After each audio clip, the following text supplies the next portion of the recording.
right. So for those of you in the room and outside the room, my name is Mike Correll. I'm the managing director for Index Data. And I'm going to walk you through some of our processes and thoughts, mostly mine, but and so those are the ideas that aren't the best ideas, but the best ideas that you're going to see are coming from other people in Index Data that I'm hopefully going to embarrass a little bit by pointing them out to you. So this is what the title of the session was. And so I'm a big fan of no surprises, no drama, and things just work as planned. And so that's sort of our goal when we approach an implementation. As exciting as it could be to have things like break at the last minute and need like 3 more hours to get stuff done before, you know, that is exciting, but I'm older now and I don't need any more excitement. So migrating to Folio is a lot of work, and we want to make sure that as we conduct our migration project, we're efficient, that we're using our time effectively. Come on in if you want, and that we're not wasting time and energy of people. That's important. We also want to make sure that our go live is smooth and trouble-free. So how are we going to do that? And then also once we go live, you know, the train hasn't completely stopped, because at some point we'll be upgrading from one version to another version. And we'd like to make sure that we understand how the upgrade is going to impact. And I'm sort of drawing parallels between your go live migration and then future migrations to another Folio version. So I think there's enough similarities there that I think you can keep some of your implementation processes in place for new upgrades.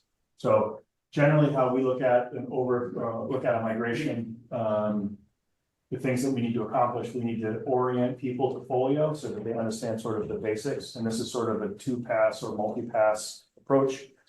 Sort of, you kind of know Folio so that you can answer some of the questions about how you want to implement Folio. And then later on, you need to know Folio much more depth. Obviously, we're going to take your data and we're going to map it, both your data and your processes, to the way Folio works.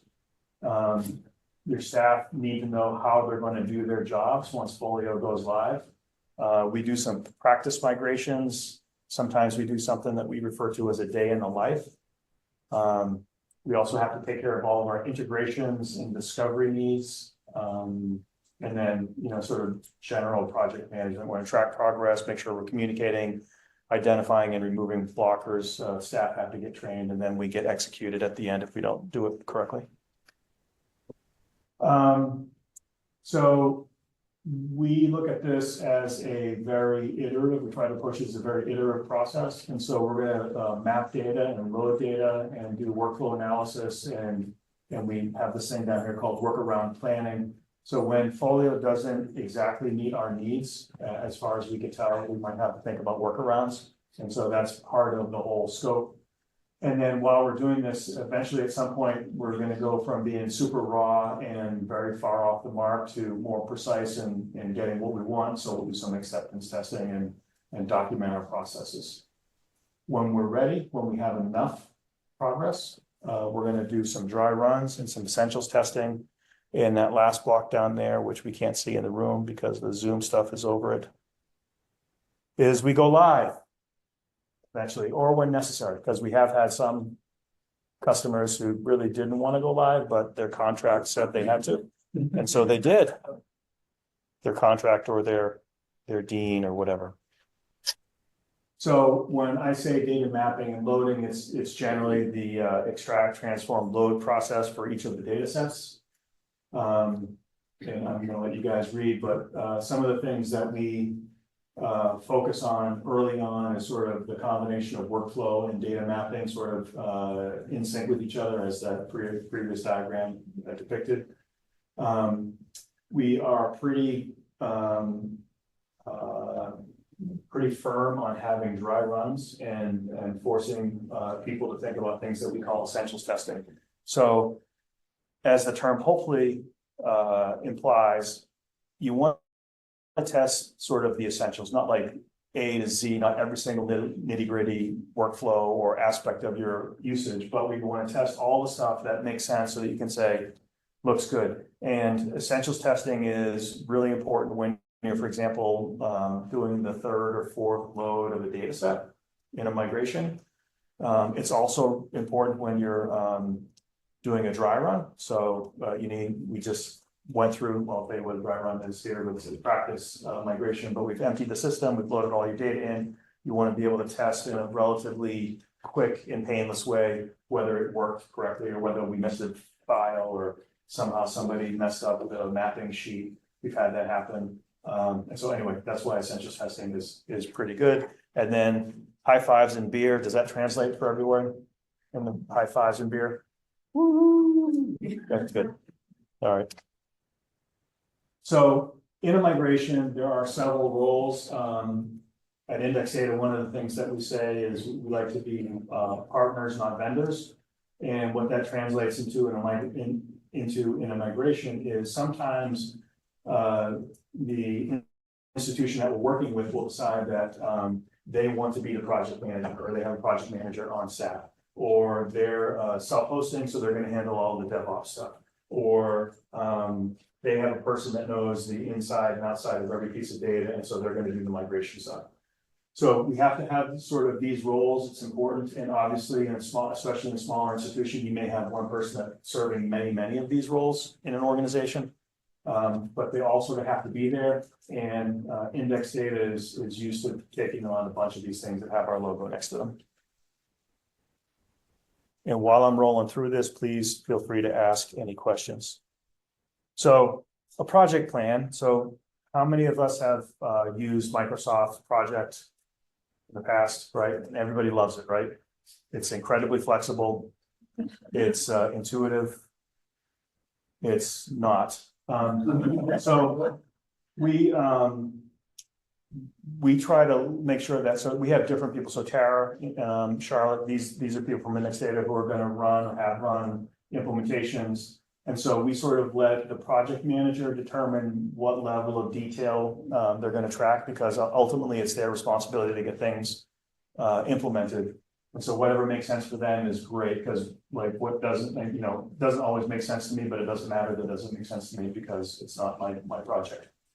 It turns out we have sort of landed on things that are not Microsoft project stuff. We're not like saying row number 72 is dependent on row number 63. We're not doing that kind of stuff. We're not feeding the project plan. That's not, our goal is not to have a terrific project plan. Our goal is to have a terrific project. I think I should say that somewhere. So we want to have enough detail so that it makes sense to the team, or it makes sense to the project manager, sometimes also the team, although I would tell you that often the team doesn't even get to this level of detail because it's kind of scary and unnecessary for them. They just sort of have to do the stuff that they need to do in the right time frame. It's very much like a to-do list. We have another person's sort of template, if you will. And you probably can't see it, especially from the back of the room, but we're starting off, this is a spreadsheet. So you have row number 1, 2, and 3. And down here at the bottom, you have row number 250, 251, 252, 253. So I would never track myself, never track 453 lines of stuff, but someone did and it worked. So that was great. But yeah, so we don't get credit for great project plans, we get credit for great projects. The way we typically structure a project is we set up weekly or bi-weekly meetings. So is bi-weekly twice a week, or is bi-weekally every other week? I was getting confused on it. Anyway, I mean every other week is the one that I mean. Okay. And so and we actually have had that change over time. So early on, you may only need a meeting every other week, and then as you get closer, you might need to meet every week, and maybe even more frequently than every week when you get really close. We have a single document that we use for running notes, which I think has been super helpful. And so there's always one place to go, and the latest is at the top, and the earliest is, most recent is at the top, and the earliest is at the bottom. There's a pretty standard agenda, so it's sort of a general check on how we're doing. Are there any emergencies that we need to talk about right away? No, okay. Then you talk about the current issues that are going on. You talk about the prior actions. You know, did that load happen? Did you guys get your essentials testing drafted? Did you know, whatever those things might be. We raise new items, and then we, at the end, summarize, okay, what are we walking away with? Who's got what actions? Who's going to do something? We tend to use Slack for regular communication. I guess you could use Teams too. There are some, I think someone has Teams in their organization somewhere. So Teams would be fine as well, but we like that, that type of flow seems to work well. We often have or always have a shared document, so often it's in Google Drive, although that can change too. But it's a good place for people to be able to go find all the artifacts that are important. We make sure that we have in the project, we have key people identified. So we have to have someone on the customer side who's like the bottom line approver, go, no go decision maker. So that's got to be clear to everyone. And that's surprising to me, at least, that it's not always clear who that is. So sometimes we have to flesh that out. There's someone who's doing like the project coordination, and then there are people who, this is the metadata management person, or this is the discovery person. So, we need to understand all of those people. And then we have to also agree on some sort of issue management process. So as you're implementing, hey, I found this thing, is it a bug? Is it something that was planned? Is it just a to-do item? So we have to have a process for that. And we index data uses with our customers a tool called Freshdesk.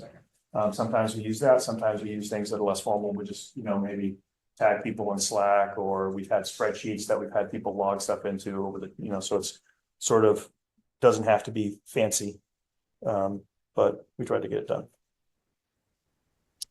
So one of the things that we do earlier on in the project is do like sort of basics training. And so as the project starts off, people don't really know about Folio. And so, as I said earlier, it's hard to answer questions about how do you want to use Folio if you don't really know what it is. And so we do some training / demoing. It's a deep demo or a light training, maybe depending on how you look at it. But it orients the users to Folio, lets them know where things are, where they can find things, how you get general big picture stuff done. We walk them through sort of, this is how generally people would, add items or get cataloging, bibliographic information in, et cetera, et cetera, et cetera. So we walk through all that kind of stuff. And it really is a prerequisite for our data mapping that comes pretty soon thereafter. So for data migration, a couple of things that our experience has shown. We have data mapping spreadsheets, which are super helpful for everyone. It helps us identify really specific things that need to happen, and it allows us to communicate very precisely about what we will or won't be doing. And I think I have an example of a screenshot of one of these. Typically, we work on inventory data, then acquisitions, then circulation data. That doesn't always hold, but typically that's what we do. We have also come to really harp on something that we call an exemplar data set. And so that is, if you want to do these loads of Folio frequently, then if you're a large institution, especially, you don't want to do like 8 million inventory instances every other week, right? That's a long time to process to get some feedback. So what we do is we push this onto our customers, identify an exemplar set. How many do you need? I don't know how many you need. How many use cases do you have? And so it's like little, that kind of fun back and forth. But it's basically, you want to identify data that's in your collection that represents sort of all of the use cases or edge cases that you might have. So you want to have, records with all the different types of traits that you might have, all different kinds of records, all different, material types and other kinds of things. And then you want to end up with a relatively small and static data set that you can use. So you can always go back to it. So early on in the project, you'll pump that exemplar set through a number of times so that you can iterate on all the data mapping stuff that you want to work out. And so once you're done with that, then when you go do the 8 million records, then it works, or it almost works. And so that's the goal. When you get to a point where you feel like you're done, that's when you start to do some dry runs. And then, like I said earlier, essentials tests are things that help you validate that you've made the right decisions and or there are no regressions. So I may have messed up and I don't have a copy of that that mapping spreadsheet, but we'll roll through. This is a list of essentials that we clipped from one of our customers. And so I don't know if you can read this, but it's pretty high level, like receive an order, open an order, edit a marked bid, print the holding slip for an item, cancel an open request. So it's generally that kind of stuff. Other things like change a fund code on an open PO. So POL. So there's and this is actually the entire list for a mid-sized organization. And I didn't leave the rows on here, but I don't know, what is it, 70 things or 50 things, something like that. So not exhaustive, it's like the essentials. Question that we get when we start to have this conversation with customers is how many do I have to have? And so if we told them 107, we would get 107, but that may not be how many you need. And so we don't tell them a number, we just want them to be comfortable, you know, cover all areas. It's like, it's a risk thing, right? So if we don't have an essentials test on this and we've skipped this functionality, then what's at stake? Is it any big deal? And so that's sort of how you have to think about it. We know they're not sort of a go, no go set of tests. It's really sort of a canary in the coal mine thing. We want to make sure that it catches things that we may have missed so that we can go back and clean up.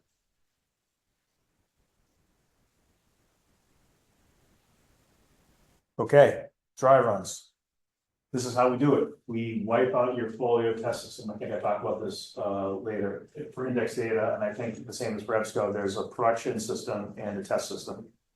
We have some customers that have other systems as well, but at least a production system and a test system. So when we're doing our migration work, it's always in a test system. You don't have a production system until you're very close to going live with us. But when we're doing a dry run, we'll take your test system and we'll wipe out all the data.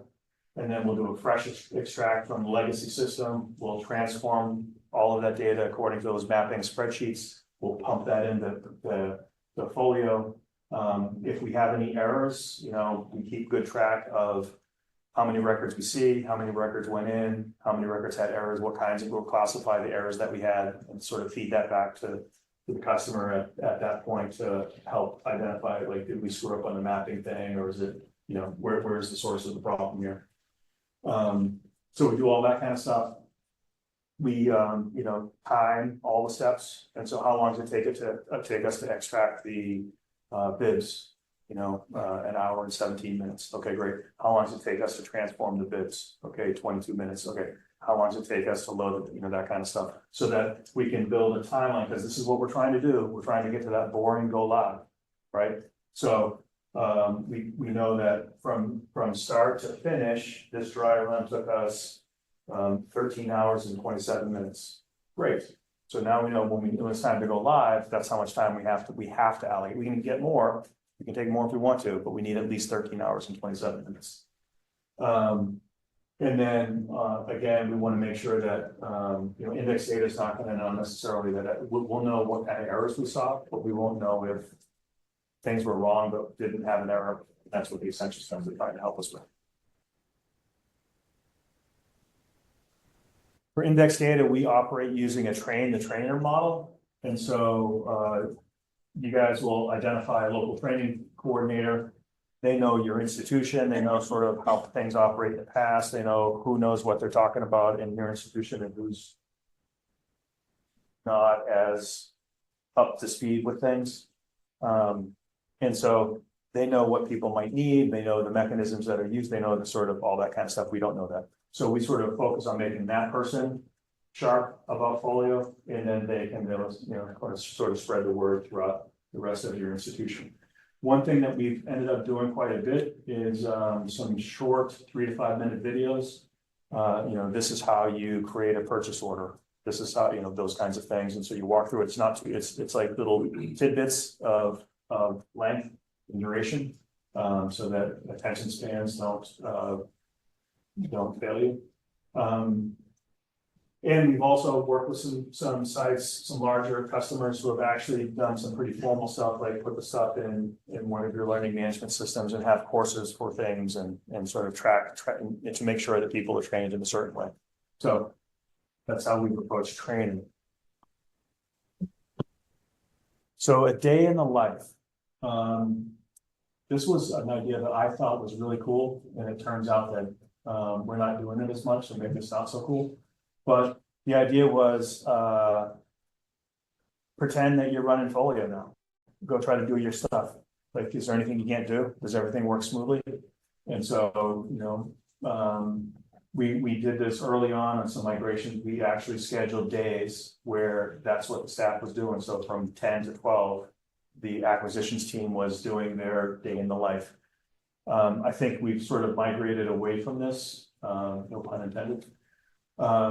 So this kind of verification has to happen. Like, users in specific areas need to verify that their workflows work, that they can do all their work once they go live on Folio. But having sort of an event is maybe one of those things that was a good idea by somebody, but not really good idea all the way. So at some point we get closer to your go live stuff. We've built up a lot of confidence. We've done some dry runs. So we can see here the dates on this. And I apologize if I've left some data in here that you guys can see that maybe identify what this is. But anyway, so the June 15th is when we're going to start. We on June 18th or June 19th we're live on Folio. And there are 56 steps in here. And so all of these are actually pretty important.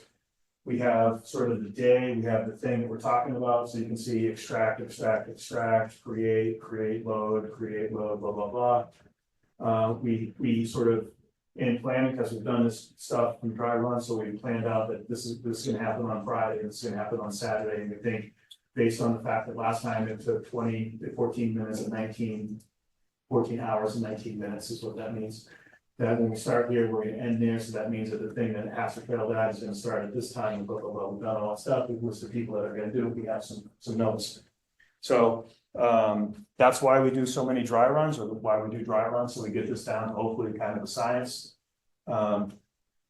We have the key people are looking at the spreadsheet as the go live weekend actually happens. And so we wake up on Saturday and we say, okay, did the extraction happen? It did, great. Okay, we're in good shape. And then the people who are actually helping with the migration are also watching this to know, okay, well, I'm supposed to kick in around 4 o'clock. So I'm going to make sure that I'm around 4 o'clock so I don't have to watch, I'm not on call for the entire weekend kind of thing. So we do all this stuff so that you guys can just sit back and have a drink on the weekend and maybe go to bed and have a boring life. So typically, I think really independent of size almost. This is sort of how things end up playing out. That they sort of you go offline Friday night after you close. We do all the migration stuff on Saturday. By Sunday, the systems are ready and verified that things are working good. And then people typically turn Folio on live on Monday. So we've done very large systems in this time frame. We've done very small or smaller systems in this type of time frame as well. And because we've done so much work up till this point, we know exactly how long things take. And so we can squeeze it into a day if we want to, or spread it out over the weekend if that's more comfortable as well. So a lot of customer preference in this one. So going to tie together upgrades. So these are the things that upgrades bring. You can use your essentials test to verify that. It's real important, as people probably know, that you verify that there are no regressions or that there haven't been things that have changed that you haven't caught in some of the release notes.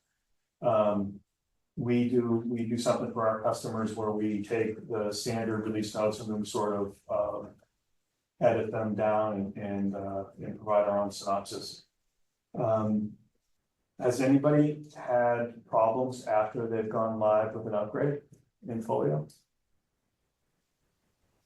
Okay, yeah, that was kind of a joke. We know that was a leading question. Yeah, so every organization has to have a process for this, and I think that essentials test is sort of can be a decent foundation for what you do and how you approach that. Yep. Here's a quick glance at some of our release notes. We make these available through our Fresh Desk portal for our customers. And I'm going to admit, I don't really know exactly how different they are from the copy release notes, which is the link here. But I think we sort of look out for things that we know our customers are super interested in. And so that's why we might highlight some things, but not others.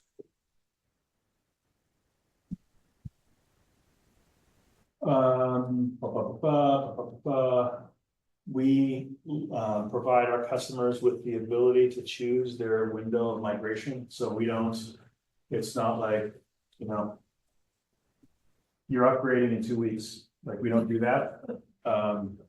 But we have a policy is not really the right word.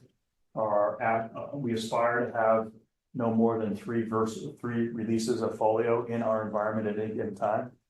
And so you have 2 when you're migrating people, and then as soon as you migrate someone to the next one, you might have up to 3. And so we love to have 2, but we can sort of see why we would have to have 3. We really don't want to have 4. And so at some point we've let, I guess I can say it like that, we've let customers skip a release. And so we had some sites that were on, I'm not going to remember the specifics, but they were on an O release and they didn't ever go to the Poppy release. They went right to the Quesnalia. That's not really exactly accurate, but that kind of thing. And so we work with people on that. Once we upgrade your test environment, we don't want a long spread between you've upgraded to 1 release on your test environment, your production release is your production environment is a release behind. We don't want that window of time to get too long because service patches and other kinds of things. So we kind of think, okay, when we think about the upgrade, we're going to think about test is going to go on this weekend, and then let's also pencil in when production goes. Assuming test works fine, then this is when we will go to production. And I didn't copy in that mapping spreadsheet, but it's really cool. Trust me. All right, so that is it. So once we go through all this stuff, your go live is actually pretty boring. The end. Do you guys have questions? Is there anything I can answer for anybody here or online?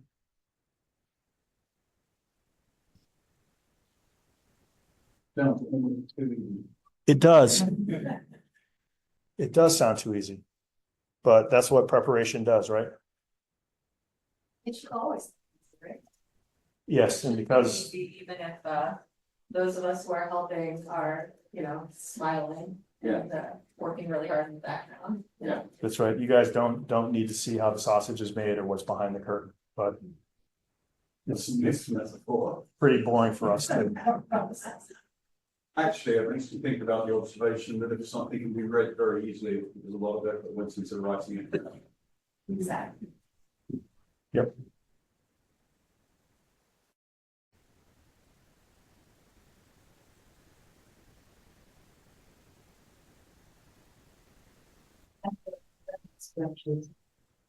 Open source or just your one? It's not like it's not in a repository anywhere, but we're happy to share it. Yeah, and I'm kind of kicking myself. I thought I had a screenshot of it in here, but I will add it to this. And then if you want, we have them per data type. And so we're happy to add that. And it's not that complicated. It's like, these are the fields that Folio expects. Where are we gonna pull them from, and what kind of transformations do you expect to happen? Good, interesting.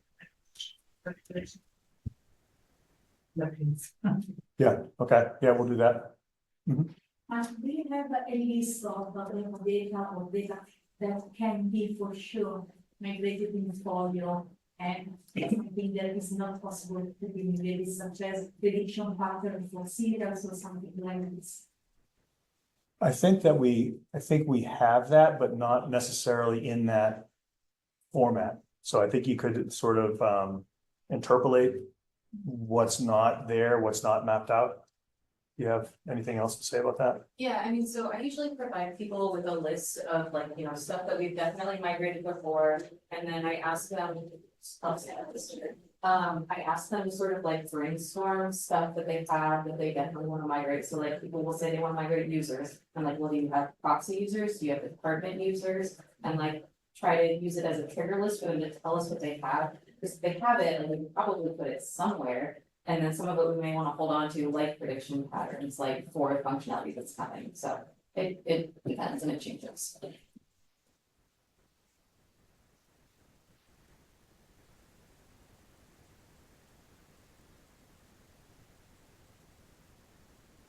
Okay, and I didn't see any questions from any of the folks online. Are we good?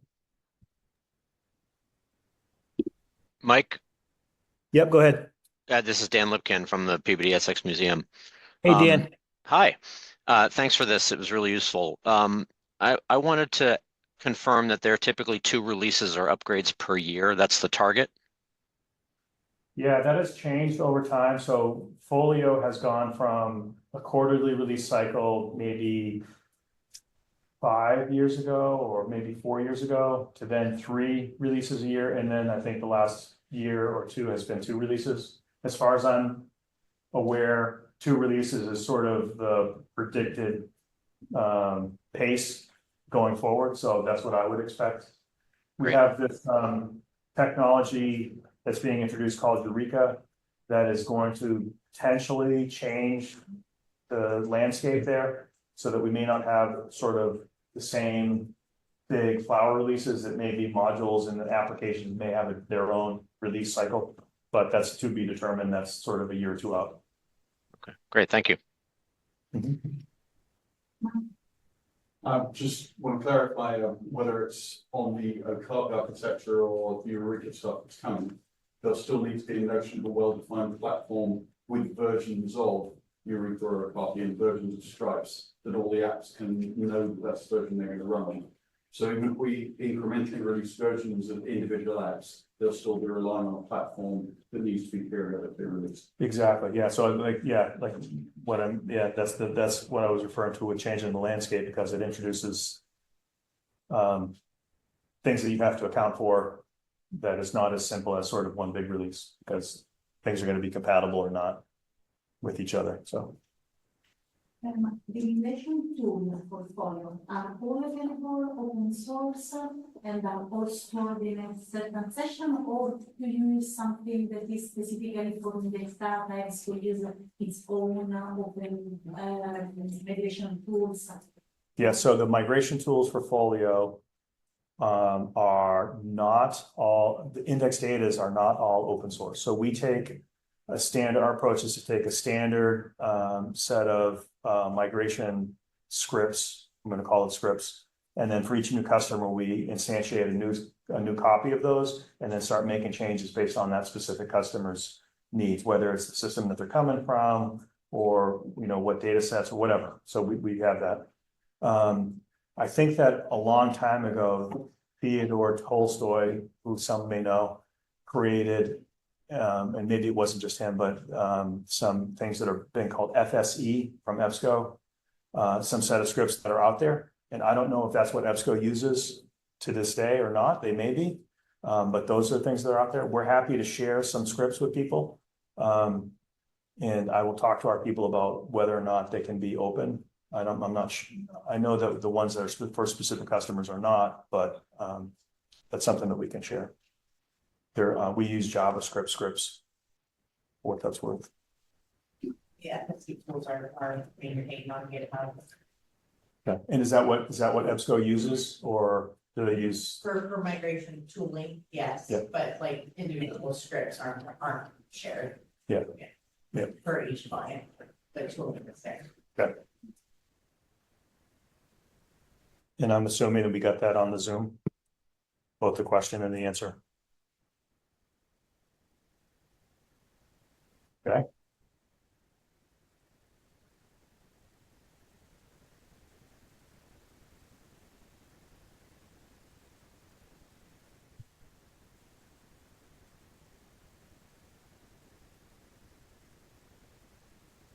So it's Thursday afternoon, isn't it?